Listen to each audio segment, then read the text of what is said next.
দোসরা জুন আজকের বিষয় স্বাধীনতা সংগ্রামী অরবিন্দ ঘোষ গ্রেপ্তার।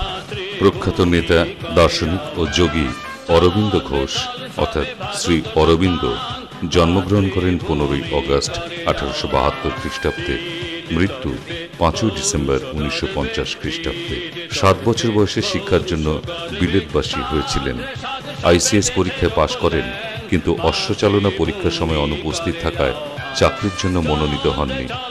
1892 খ্রিস্টাব্দে কেমব্রিজ বিশ্ববিদ্যালয় থেকে ট্রাইবস বৃত্তি লাভ করেন আর 1893 খ্রিস্টাব্দে দেশে ফিরে বরোদা কলেজের অধ্যাপক ও পরে অধ্যক্ষ নিযুক্ত হন। 1902 খ্রিস্টাব্দে তার ভাই বারীন্দ্র কুমারকে বিপ্লবী দল গঠনের জন্য বাংলাদেশে পাঠিয়েছিলেন। 1905 খ্রিস্টাব্দে বঙ্গভঙ্গের প্রতিবাদ আন্দোলনে যোগ দিয়ে বরোদার চাকরি ছেড়ে দিয়েছিলেন। 1906 খ্রিস্টাব্দে নবপ্রতিষ্ঠিত জাতীয় বিদ্যালয় ন্যাশনাল কলেজের অধ্যক্ষ পদ গ্রহণ করেন।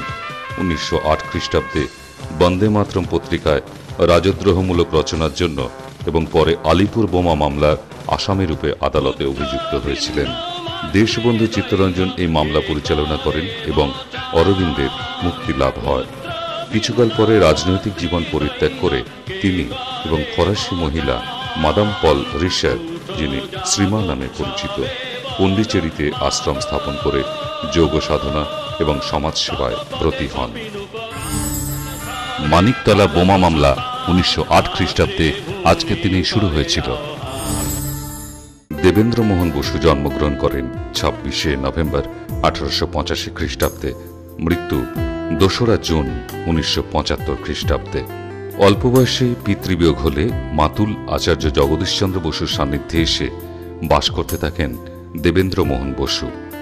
সিটি কলেজের স্কুল থেকে এন্ট্রান্স পাশ করেন। পদার্থবিজ্ঞানে এমএসসি পাশ করে কিছুদিন আচার্য জগদীশচন্দ্রের অধীনে গবেষণা করেন। 1907 খ্রিস্টাব্দে উচ্চশিক্ষার জন্য লন্ডনে যান।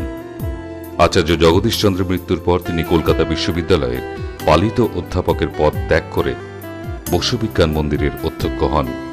তিনি প্রথম বিজ্ঞানী যিনি এদেশে উইলসন ক্লাউড চেম্বার নিয়ে পরমাণু বিজ্ঞান সম্পর্কে গবেষণায় ব্রতী হন। বিজ্ঞানের সমস্ত ক্ষেত্রই যে পারস্পরিক যুক্ত এবং সম্পূরক, এই দৃষ্টিভঙ্গি নিয়েই তিনি এদেশে গবেষণার সূচনা করেছিলেন।